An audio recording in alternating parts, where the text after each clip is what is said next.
พิ่งรู้ว่าซื้อคอนโดชั้นบนสุดต้องเจออะไรบ้าง น้ำรั่วจากดาดฟ้าที่มีน้ำขัง น้ำรั่วจากขอบหน้าต่างน้ำรั่วจากช่องแอร์ที่ช่างเจาะเอาไว้ใหญ่มาก น้ำรั่วลงมากลางห้องเพราะซิลิโคนจุดเชื่อมกำแพงหล่อหมดสภาพ น้ำรั่วจากคอนกรีตสำเร็จรูปบนเพดานห้องน้ำสวัสดีค่ะวันนี้เรามาเริ่ม EP แรกของการรีโนเวทคอนโดเก่าอายุ30 ปีเนาะคอนโดนี้เป็นคอนโดที่แม่กับพ่อของเราซื้อไว้ให้ลูกๆตั้งแต่สมัยคอนโดเพิ่งเริ่มสร้างเนี่ยแม่กับพี่สาวก็เลยบอกให้รีโนเวทใหม่เนาะเรา3คนนัดกันมาดูห้องแห่งนี้มีขนาดประมาณ38ตารางเมตรมีตู้เสื้อผ้าเครื่องซักผ้าเคาน์เตอร์ครัวโซฟาทีวีและอุปกรณ์ทำครัวรวมถึงที่นอนพร้อมอยู่แล้วแต่เราค้นพบว่ามันมีน้ำรั่วลงมาจากชั้นบนในปริมาณมากเนื่องจากอยู่ชั้นบนสุดติดกับดาดฟ้าจากภาพเหมือนจะรั่วนิดเดียวแต่พอทำไปแล้วค่อนข้างเซอร์ไพรส์แล้วก็มีตู้เสื้อผ้าแดงจังกึมที่ดูไม่ร่วมสมัยอยู่ในห้องด้วยวันที่1พอตกลงคุยกับพี่สาวและแม่เสร็จเราก็อาสาจะเป็นคนทำเพื่อให้ที่บ้านประหยัดเงินเริ่มด้วยการลงมือปรับปรุงผนังให้เรียบเนียนเอาทุกอย่างมาอยู่กลางห้องแล้วก็ป้องกันเฟอร์นิเจอร์เปื้อนโดยการปูพลาสติกกันเปื้อนเท่าที่จะทำได้เนาะวันแรกเราใช้เกลียงหวีเกลียงโป๊เกลียงเหล็กแปรงลวดพลาสติกคลุมแล้วก็ถุงมือหลังจากนั้นเราก็เริ่มขูดสีในส่วนที่หมดสภาพออกขูดไปขูดมาแล้วก็พบว่ามันจะขยายออกมาไม่สิ้นสุดเลยเมื่อเทียบกับอาการสีร่อนตอนแรกเราเริ่มตรวจสอบจุดอื่นๆมีน้ำรั่วจากท่อแอร์ทำให้ต้องตัดต่อซ่อมแซมเพิ่มเติมแล้วก็มีสีพองตรงใต้หน้าต่างขนาดใหญ่มากใต้หน้าต่างทั้งหมดหลุดร่อนเลยสันนิษฐานว่ามีรั่วจากหน้าต่างด้วยวันที่2เนาะวันถัดมาเราถอดราวม่านออกแล้วตรวจสภาพกำแพงด้านบนค้นพบว่าสกิมโค้ดตรงมุมร่อนออกมาหมดทำให้เราต้องอุดช่องผนังพีแคทแล้วทำมุมใหม่เราพยายามแคะปูในส่วนที่เปาะออกมาเพื่อโป้ใหม่ทีเดียวแล้วก็คุยกันว่าจะทำอะไรต่อบ้างจากนั้นก็เลาะบัวออกเนื่องจากตั้งใจไว้ว่าจะทำพื้นและติดบัวสีใหม่เราใช้เกลียงแซะออกแล้วเอาหัวคอนงัดแบบนี้ก็ออกมาง่ายๆเลยแต่ว่าพอดีคอนนี้แม่เราซื้อมาจากร้าน20 บาทด้ามหลุดหัวหักใส่หน้าเราทุกคนก็ต้องระวังให้ดีซื้อของมีคุณภาพนะคะ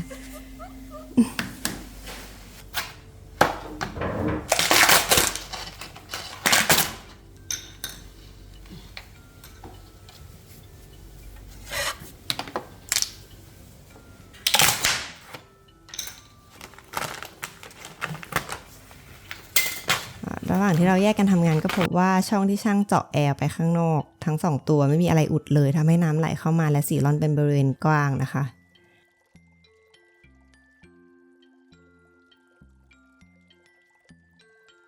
เราก็จ้างช่างใช้นั่งร้านยื่นออกไปข้างนอกแล้วเอาปูนซ่อมแซมอาคารปิดไปเลยเพราะคิดว่าแดบที่ช่างเคยอุดไว้น่าจะเสื่อมสภาพแล้วก็หลุดออกด้วยอากาศที่ร้อนจัดเนื่องจากอยู่บนตึกสูงค่ะจากนั้นเราก็ใช้ปูนอุดรูเชื่อมผนังพรีแคสแล้วรอให้มันแห้งเนาะ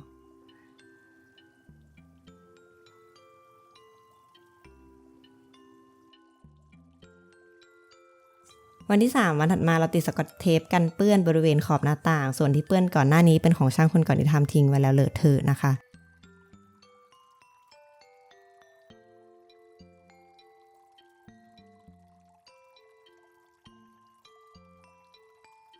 อันนี้ก็เป็นสภาพผนังที่เราลอกสีที่หมดสภาพออกเนื่องจากน้ำรั่วเราโป๊มุมกำแพงเพื่อทำมุม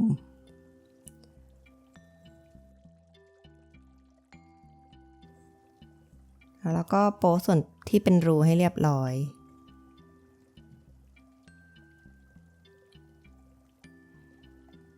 จากนั้นเราก็ใช้กระดาษทรายขัดให้เรียบนะเราเริ่มจากเบอร์4ตรงมุมก็ต้องใช้ที่ขัดมือแบบนี้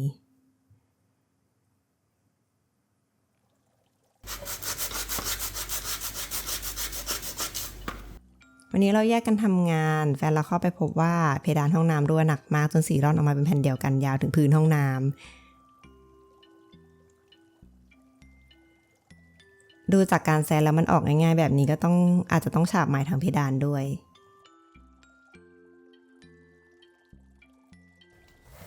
ส่วนเราก็ขัดขอบสีเก่าเพื่อเสริมการยึดเกาะให้ดีขึ้นเห็นอย่างนี้ฝุ่นฉ่ำมากอย่าลืมใส่หน้ากากดีๆกันนะทุกคนต่อมาเราก็เอากระดาษทรายขัดรอบห้องเนอะเพื่อเสริมการยึดเกาะเช่นเดิม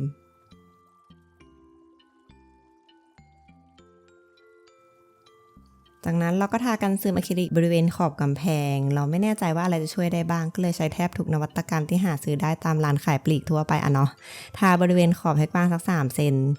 ต่อมาเราก็ใช้น้ำยากันซึมทาอีกรอบทั่วห้องเพราะกลัวว่าน้ำจะรั่วเข้ามาอีกคราวนี้เป็นน้ำมันก็เลยมีกลิ่นฉุนรุนแรงแนะนำให้ใส่หน้ากากที่ป้องกันกลิ่นด้วยนะคะ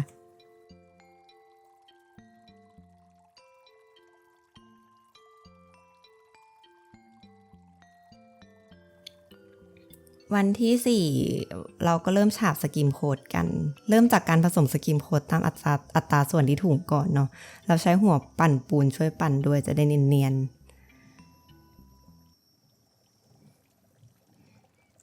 เราเริ่มฉาบโดยการเอาสกิมโค้ดไปป้ายให้เต็มแล้วใช้เกลียงปาดให้เรียบก็มีเรียบบ้างไม่เรียบบ้างเพราะเราเพิ่งจะหัดทำไปสักพักเราก็เลยเริ่มท้อเราก็เลยทำได้แค่ครึ่งผนังไปฉาบส่วนอื่นแทน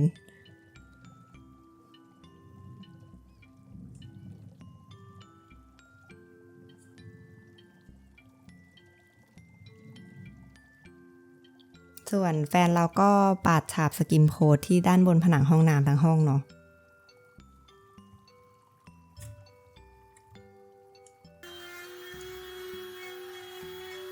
วันที่5หลังจากสกิมโค้ดแห้งเราก็เริ่มขัดให้สกิมโค้ดเรียบขึ้นทั้งห้องฝุ่นฟุ้งไปทั่วบริเวณเป็นตอนที่คิดว่า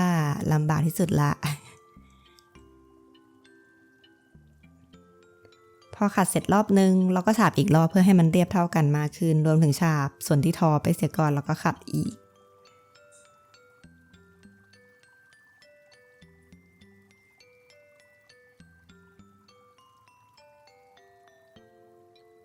แล้วเราก็จะได้ผลลัพธ์ออกมาแบบนี้เลยค่ะ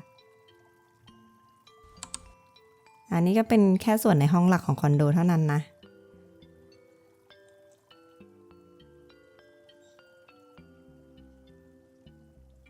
ในวันเดียวกันเราก็เริ่มทาสีรองพื้นเนื้อของรองพื้นจะค่อนข้างเหลวไม่ค่อยเหนียวมากเท่าไหร่กลบสีค่อนข้างดีมาก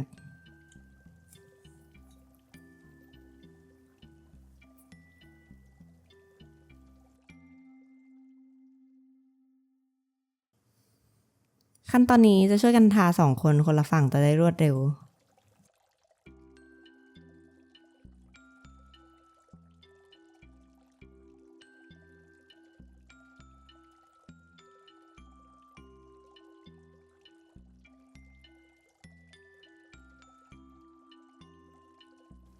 จากสีโอโรสก็เริ่มเปลี่ยนเป็นสีขาวที่สม่ำเสมอบ้างไม่สม่ำเสมอบ้าง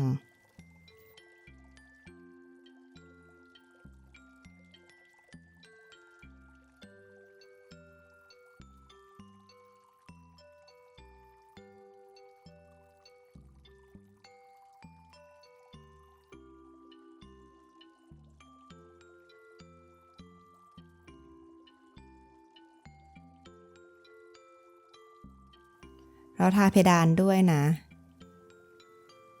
คิดว่าเป็นส่วนที่ทำยากที่สุดแล้วเพราะว่ามีตู้สูงและเฟอร์นิเจอร์เกะกะ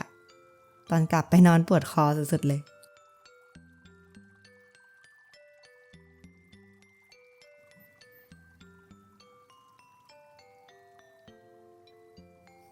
วันถัดมาเราติดสกอตเทปที่กรอบไฟเนาะแล้วก็เริ่มถอดอุปกรณ์ไฟฟ้าออกหมดเพื่อทาสีทาฝ้าอย่าลืมสับคัทเอาท์ลงนะคะ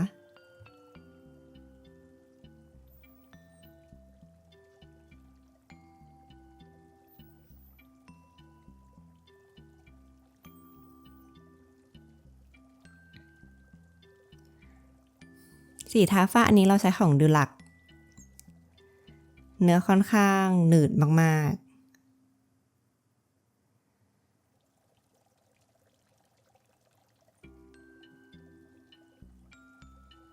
ด้วยความที่เนื้อมันหนืดมากเนื้อทำให้เวลาทาสีไปสักพักเกิดเป็นผิวส้มเยอะ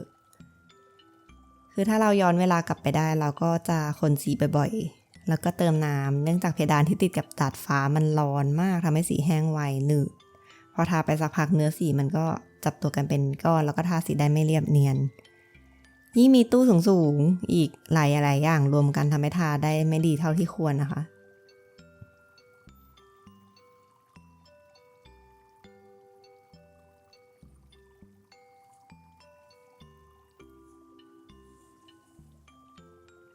จากนั้นเราก็เริ่มทาสีอ่อนในห้องก่อนโดยใช้แป้งอันเดียวกับสีทาเพดานนั่นแหละ สีอันนี้มันเหลวดีมากแต่เม็ดสีมันไม่ค่อยแน่นนะคะเนื่องจากเป็นสีอ่อนทาแค่2 รอบก็เนียนละเราทาสีอ่อนครึ่งห้องเพื่อสร้างโทนให้ดูสว่างตาทา2 รอบเพื่อให้สีเท่ากันเนาะตอนทาแทบแยกจากสีขาวไม่ออกเลย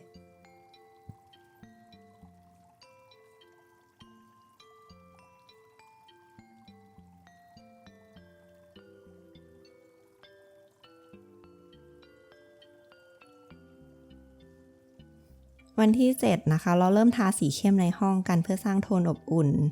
คือสีเข้มเนี้ยเหลวแล้วก็เม็ดสีไม่ค่อยแน่นทำให้ดูแล้วต้องทาหลายๆรอบเลยอันนี้เป็นรอบแรกที่เราทากันเราถอดฝาครอบพัดลมระบายอากาศออกแล้วช่วยกันทาเพื่อความรวดเร็ว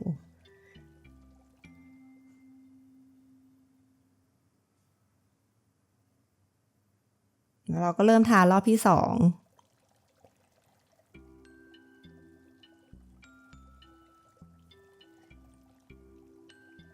คือในกล้องมันอาจจะดูเนียนขึ้นแต่สีจริงๆมันยังไม่ค่อยเนียนเท่าไหร่นะคะทำให้เราคิดว่าอาจจะต้องทาอีกรอบหนึ่งแต่เราก็หยุดทาไปก่อนเพราะว่าอยากเหลือสีไว้ทาอีกห้องนึงดูก่อน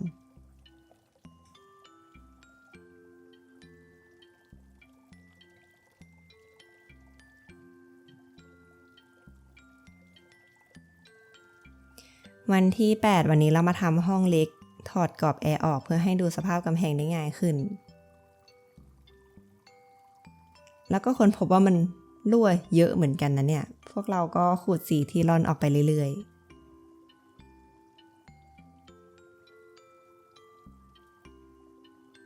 แล้วเราก็พบกำแพงส่วนที่มีการซ่อมแซมไปแล้วรอบหนึ่ง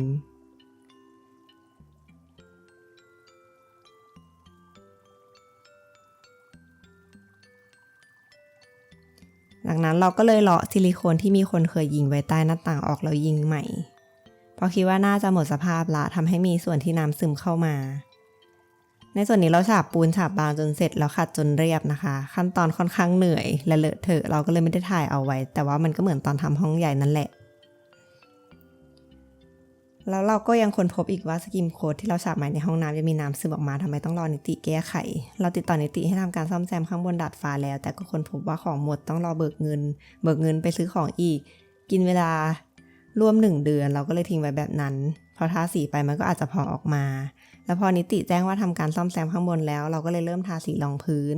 กรรมวิธีเหมือนห้องใหญ่ทุกอย่างแต่สีใกล้หมดเต็มทีแถมห้องยังเป็นผนังเบาเลยดูสีมากกว่าปกติทำให้เราต้องรีดเค้นมันออกมาสุดๆเนื่องจากไม่อยากซื้อสีรองพื้นใหม่อีกรอบโชคดีที่สีรองพื้นพอในรอบนี้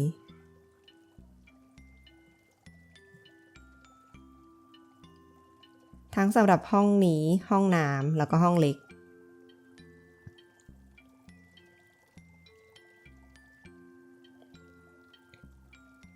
คือช่วงนี้เราทำงานไปด้วยแล้วก็ต้องทำห้องนี้ไปด้วยทำให้ทำได้แค่วันละครึ่งวันเท่านั้นนะคะวันที่10เราก็เลยเริ่มทาสีฟ้าในห้องน้ำเราหวังว่าจะไม่มีน้ำรั่วอีกหลังจากนิติแก้ไขไป 2-3 รอบเนาะคือน้ำมันยังรั่วลงมาหลังจากบอกว่าแก้ไขแล้วอะนะต้องแจ้งหลายรอบ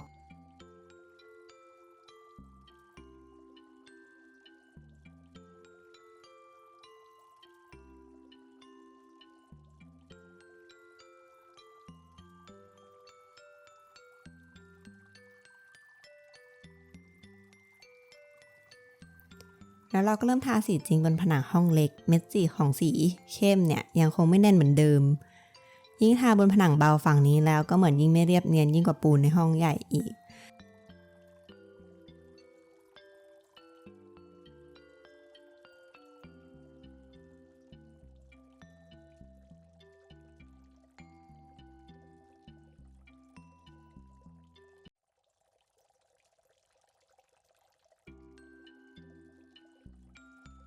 เราทาสีอีกรอบลองดูก่อนว่าสีจะพอใช้ได้แบบห้องใหญ่ไหม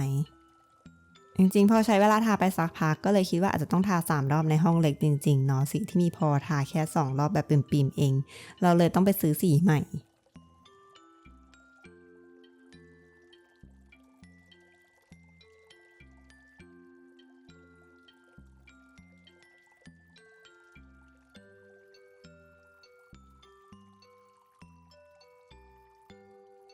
เราเริ่มทาผนังอีกฝั่งที่เป็นสีอ่อนนะคะ